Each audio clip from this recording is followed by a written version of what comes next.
Pension వస్తలేదా? ఎన్ని రోజులు రాక? 2 నెలల దగ్గరకు వచ్చిందంటే పింఛన్ రాలేదంట. ఎందుకు, ఏమైంది? పింఛన్లు ఏమైనాయి? ఇస్తారు 6 నెలలు లేనప్పుడు ఏం చేసినావు? అలా మాట్లాడవచ్చు. 6 నెలలు ఒకసారి చెప్పురా లేదా? 6 నెలలు 6 నెలలు రాకుండా ఉందా? రాలే అడగాలి. 6 నెలలు పింఛన్ రాకుండా ఎప్పుడు?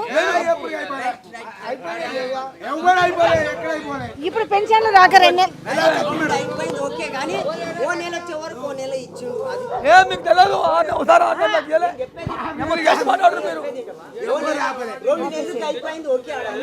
అడగారు 2 నెలలకి అయిపోయింది. అడగవు మరి. అంటే మనం అన్ని పాత లెక్కలే వేసుకుందామా? అది పోనీ కానీ అంటే పాత లెక్కలు వేసుకుందాం. అయితే కడుపు నిండా పెట్టాలి, పెట్టడం పెట్టకుండా లేదు కానీ పెట్టినోడైతే కడుపు నిండా పెట్టాలి. పెన్షన్ రాలేవా? ఇప్పుడు 10 ఏళ్ళకెళ్ళి పెన్షన్ రాలేవా? రాలేదు అంటలేము మేడం, మేము రాలేదు అంటలేము. మనకి ఏ సార్లు అవసరం లేదు కానీ ఉన్నది కరెక్ట్ మాట్లాడాలి. లేకుంటే నేను తప్పు మాట్లాడినప్పుడు అవును నువ్వు తప్పు మాట్లాడినా నన్ను అనాలి. సమస్యలు మాట్లాడాల్సిన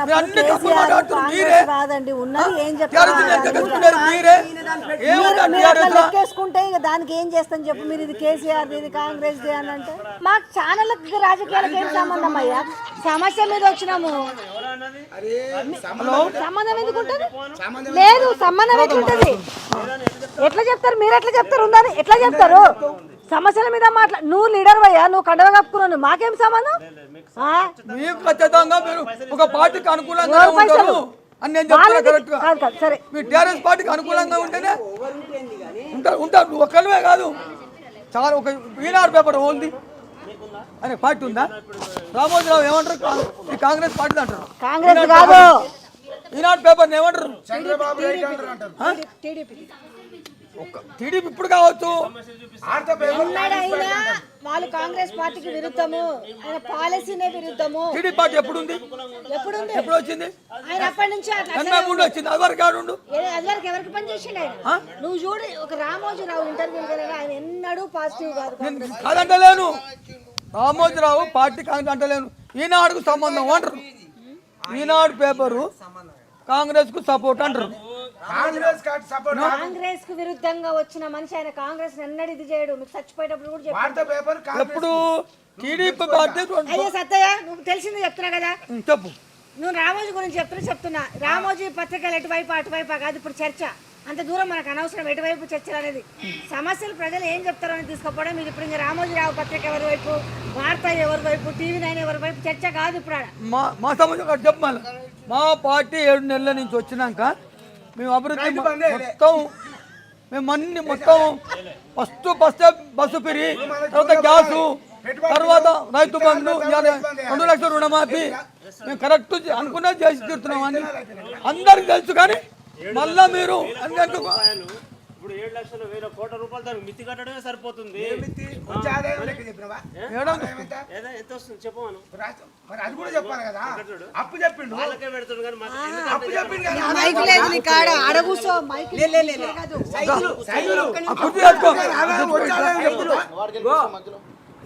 ఏ పార్టీ మేడం అయినా ఓకే, నేను చెప్పంటలేను. ఇవి ఏమన్నా డిసెంబర్ నుంచి ఇప్పుడు 7 నెలలు వడ్డీ కట్టమంటుంది బ్యాంకు అని వచ్చి చెప్పింది. ఇక మీరు కడతారా లేకుంటే కట్టకుండా మీరు ఎట్లా? బ్యాంకు దగ్గర పోతే తెలిసిన విషయం చెప్పిన. ఇప్పుడు దీని మీద డిసెంబర్ బ్యాంక్ వాళ్ళే కాదు, అందరు అక్కడ ఉన్నారు. వాళ్ళ పాస్బుక్ల మీద రాసిచ్చారు వడ్డీ ఏదైతే ఉందో. వడ్డీ డిసెంబర్ 9 తర్వాత వచ్చే వడ్డీ ఏదైతే ఉందో ఆ వడ్డీ కట్టమని వాళ్ళకి దాని మీద రాసిచ్చారు. ఆ వడ్డీ కట్టండి మీకు మాఫీ కొట్టేస్తాం అనేసి. డిసెంబర్ 9 తర్వాత ఇప్పటి వరకు 7 నెలల వడ్డీ. ఎవరికైతే ఇప్పుడు నీకు రుణమాఫీ వచ్చింది, నీ లిస్ట్లో బ్యాంక్ లిస్ట్లో నువ్వు ఉన్నావు, నీకు ఉంది కదా, ఉంటే నీకు డిసెంబర్లో కనుక డిసెంబర్ 9 వరకు నీకు వడ్డీ ఏం లేదు. డిసెంబర్ తర్వాత 9 తర్వాత నుంచి వడ్డీ ఏదైతే ఉందో ఆ వడ్డీ నువ్వు కట్టేస్తే నీకు ఆడ పాస్బుక్లో లోన్ కొట్టేసేస్తారు. కావాలంటే ఆ పైసలు నీకు ఇచ్చేస్తారు మళ్ళీ రెన్యువల్ చేసుకొని. అది నేను చెప్పింది అంతే విషయం. ఇప్పుడు ఇంత మీ అభిప్రాయం ఏందని అడిగితే మీ ఇది నాకు కూడా తెలియదు. ఆ బ్యాంకు దగ్గరకు పోయిందాక అది చెప్పిరు వచ్చి ఇట్లా వడ్డీ కట్టమంటారంటే నేను అన్నా కదా బ్యాంకు వాళ్ళు అట్లా వడ్డీలు ఏం అడగారు, రుణమాఫీ అంటే కాదు అని చెప్పి వాళ్ళు అప్పుడు క్లియర్గా చెప్పారు. 9వ తేదీ నుంచి మొదలు పెడితే డిసెంబర్ 9వ తేదీ నుంచి ఇప్పుడు నువ్వు ఏ రోజు అయితే పోయి బ్యాంకుకి పోతావో ఆ రోజు వరకు వడ్డీ కట్టాలి. ఎందుకంటే అది లేదు, రుణమాఫీలో లేదు అనేసి బ్యాంకులోకి వచ్చిన ఇన్స్ట్రక్షన్స్ వాళ్ళు చెప్పారు. దాని మీద చర్చ. ఎవరు పాస్బుక్ల మీదనే వడ్డీ వేసి ఇచ్చిర్రు. బ్యాంకులకు పార్టీలతో సంబంధం ఉండదు. బ్యాంకులకి కోర్టులకి ఇప్పుడు వాళ్ళకు జీవో ఇస్తారు. ఆ బ్యాంకులో పడ్డ డబ్బుల ప్రకారం వాళ్ళ పర్సన్కి రుణమాఫీ. బ్యాంకులకు పార్టీలకు సంబంధం ఉండదు. మీకు జీవో ఉంది అన్నందుకు బ్యాంక్ వాళ్ళకి ఇప్పుడు నీ పేరు మీద ఎంత రుణమాఫీ వేస్తారో అదే నీకు వర్తిస్తుంది. బ్యాంక్ వాళ్ళు తీయరు, నీకు యాడ్ చేయరు. కాబట్టి నీ పేరు మీద వేయగా నువ్వు ఈ నెల నుంచి వాళ్ళకు ఒక గైడ్ లైన్స్ జారీ చేసారు. ఆ గైడ్ లైన్స్ బ్యాంకులకు పంపిస్తారు. దాని ప్రకారం నీ దగ్గర ఏం కట్టించుకోవాలో అది కట్టించుకొని లోన్ కొట్టేస్తారు. అది విషయం. అది చెప్తే ఆయన అన్నాడు కదా అట్లా ఉండదు, నేను పోయి బ్యాంకులో మాట్లాడతా అని అన్నాడు. సరే ఆయన మాట్లాడతాడంట కదా. ఇంతసేపు నువ్వు మాట్లాడినావు. ఇవాళ ఫస్ట్ ఏమన్నారు, రేషన్ కార్డు అన్నారు. ఈరోజు ఏం చెప్తుండు, రేషన్ కార్డు అవసరం లేదు. మళ్ళీ అది కూడా చెప్తా. లేదు లేదు లేదు లేదు లేదు లేదు ఇప్పుడు తప్పు. రేషన్ కార్డు అవసరం ఉంది. రేషన్ కార్డు లేని వాళ్ళకు రుణమాఫీ కాలేదు. నువ్వు కావాలంటే మీరు ఎవరైనా మాట్లాడు. రేషన్ కార్డు లేని వాళ్ళకి ఎవరికి కూడా రుణమాఫీ కాలేదు. నేను మళ్ళీ చెప్తున్నా. ఈరోజు ఒక తండ్రి 2 కొడుకులు వచ్చిర్రు. ఓకే, తండ్రికి రేషన్ కార్డు ఉంది, ఇంకో కొడుకుకు రేషన్ కార్డు ఉంది. ఇంట్లో చిన్న కొడుకుకు రేషన్ కార్డు తండ్రితో కలిపి ఉంటుంది. వాళ్ళ ఇంట్లో ముగ్గురికి కాలేదు. ఎందుకు అని అంటే పోయి మీరు అగ్రికల్చర్ ఆఫీసర్కి పోమని అన్నారు.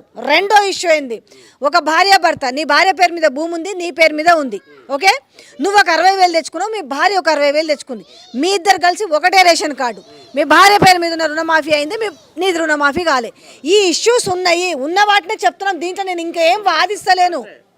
ఇష్యూస్ వింటున్నా కదా.